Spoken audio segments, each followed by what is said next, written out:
Big waves in the building, man. What's up with y'all, man? How everybody doing? How you been? How your day going? Y'all already know what time it is. We back with another episode of Carolina Panther Real Talk, episode 10.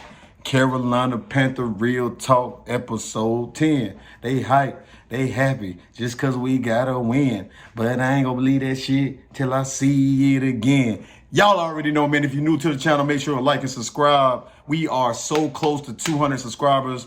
Man, thanks everybody that has showed their faith, your time. Every time that you click that subscriber button or you smash on them likes, that's showing that you have faith in me to bring you guys quality content. That's what I want to continue to do. So again, thank y'all so much for all the support and all the love. I really appreciate it. Again, y'all know y'all can catch me on Panthers Uncensored. Keep pounding TV. Make sure to go like and subscribe to those channels. Shout out to all my affiliates out there as well.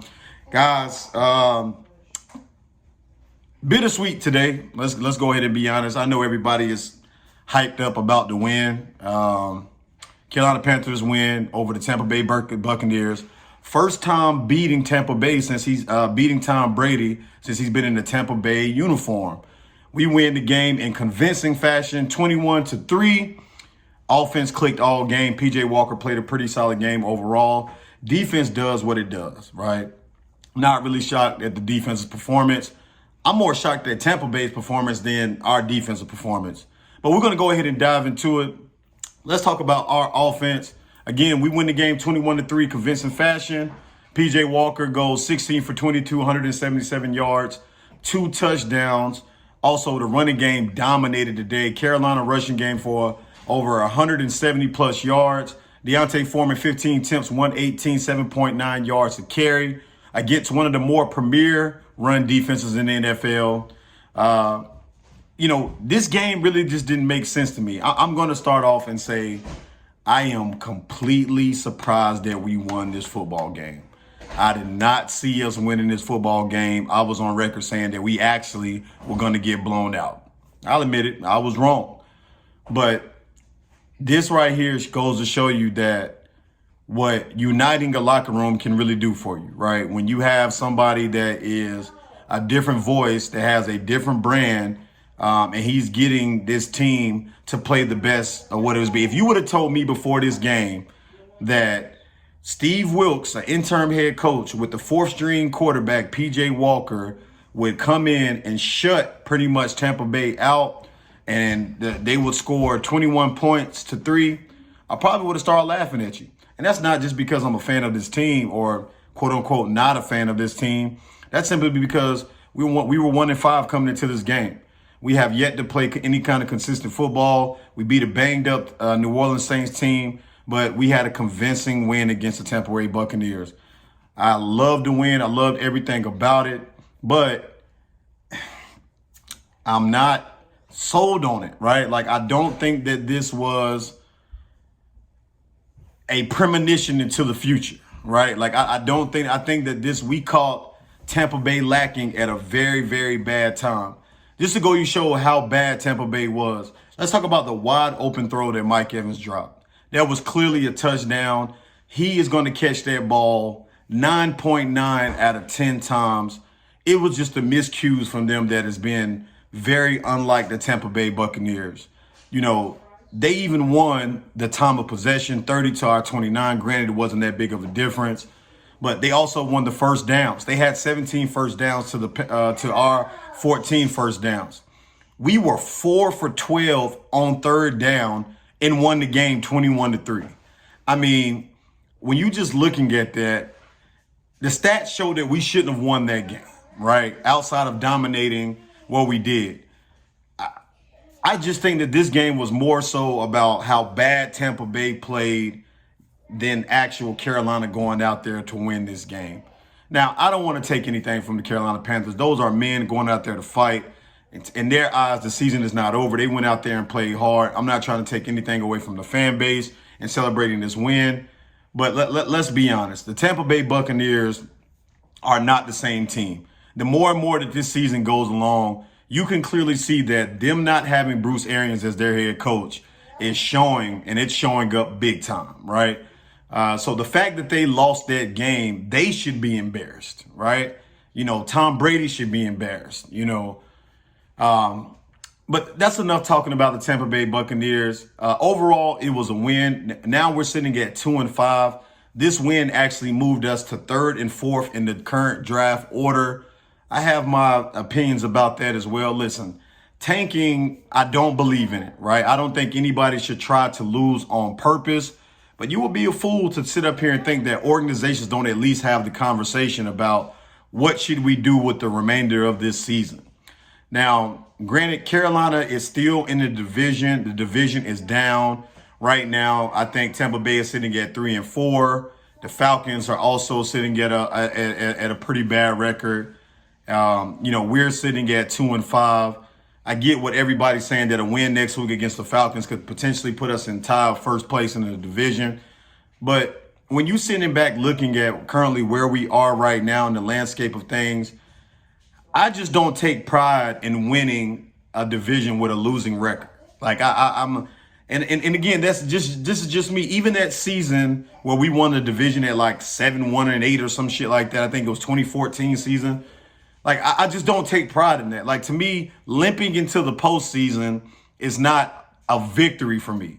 That doesn't make me feel good about the team. That doesn't make me feel good that we can actually get into the postseason and beat some of these better teams. Like honestly, every team that we've played outside of the New York Giants have been pretty much mediocre teams. And again, I don't want anybody to take this as, hey, Waves, you so tough on your own football team. No, I just want us to be very realistic about what's happening. Could Carolina go on some kind of magical run and all of a sudden turn this season around? Absolutely they can. That would be phenomenal. I wouldn't be mad at that whatsoever. But the reality of it is that it's probably not going to happen, right? It's more than not, because, again, people are saying in our next couple of games, I believe we have the Falcons, then we go to Cincinnati, then we have the Falcons again, then we're at the Ravens, right? The Cincinnati Bengals have caught fire. They're back to playing and looking like the Super Bowl team that we are. The Falcons, granted, they got blown out last week, by the Cincinnati Bengals, the team that we have to play right after that. And then we play the Falcons again. We may get the Falcons once. I do not see us sweeping them 2 times. I really do not see us sweeping the Falcons 2 times. And then going on the road to play the Ravens early November, it's going to be a tall task. So you could potentially see us here. The best that we could hope to come out of this stretch is 2-2 over that. And that will put us about 3 or 4 wins for the actual season. Then towards the end of the season, we still got more divisional games against the Tampa Bay Buccaneers again, who probably will be fighting for dear life. And I expect them to be a lot more better team when we match up against them. The Saints are the Saints, but for some reason, they find a way to beat us again. I'm just saying that celebrate the win, but the way that some of you fans were acting yesterday over this win was acting as if we won the Super Bowl. I'm excited as everybody else, but you have to excuse me that I've been a little bit more reserved about my emotions when it comes to this team. Listen, we're still sitting 2-5. Yes, the division is down enough for grabs, but even if we was some miraculous divine intervention miracle win this division, I wouldn't even feel comfortable with us going into the playoffs for us to get destroyed the first week. But to all of the fans out there, it was a win nevertheless. Everybody should be happy. Everybody should be celebrating it. We got the Falcons again. We got the Falcons next week. We have a potential to start the division and be 3-0 within the division, which is awesome. I don't want to make any predictions about that. I'm taking this season as a 1 game at a time approach. I was very, very surprised of what I saw on the football field yesterday.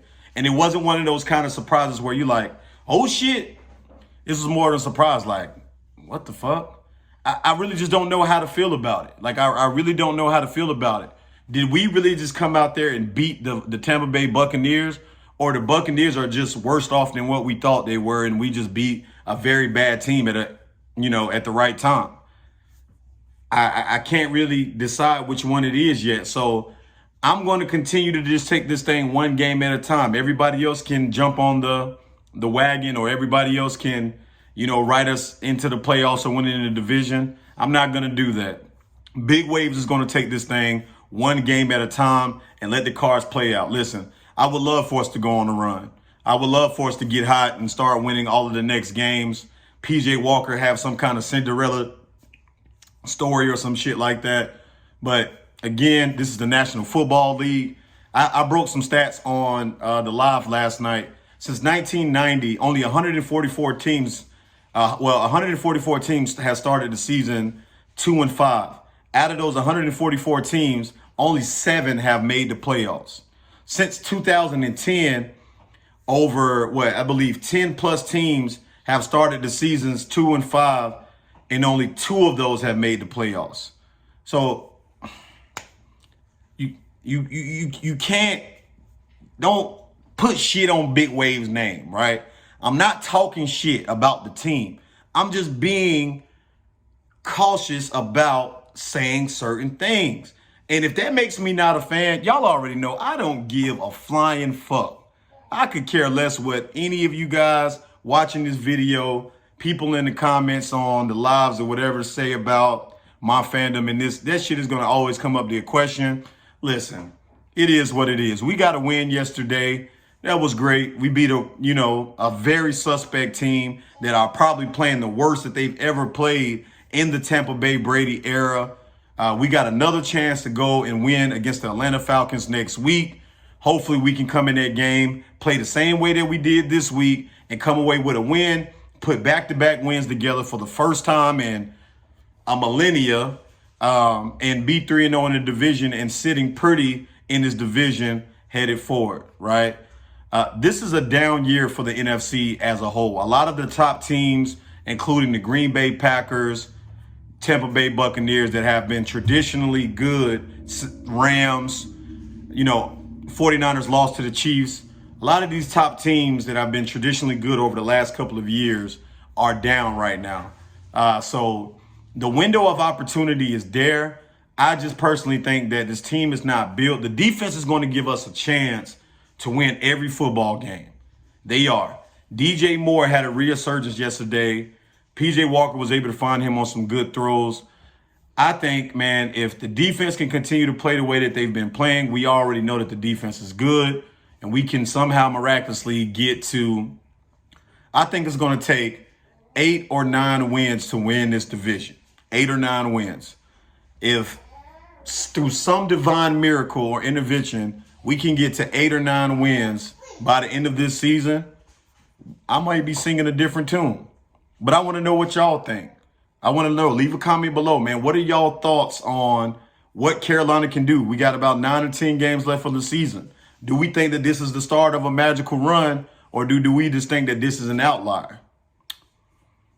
I'm leaning more towards outlier, but that's me. That's just Big Wave. That's how I feel. Again, y'all already know what time it is. I'm always in the motherfucking building. All of my surfers out there. 200 subscribers is upon us. Y'all help me get there, man. Again, like and subscribe. Share it, man. Tell your babies' mamas, your sisters, cousins, daddies, aunties, nephews, grandmothers. Let all of them know about Big fucking Waves, man. Listen, the channel is growing. Thank y'all all so much. And if you're feeling generous, y'all can always send me a cash app, man, to help the cause, man. Again, that cash app is $CWAV, the number 3, Z as in zebra. Again, $CWAV, the number 3, Z as in zebra. Again, I can't do this without y'all. Thank y'all all so much for the respect. Thank for all of y'all so much for the faith. And as always, life is just a wave. Peace out.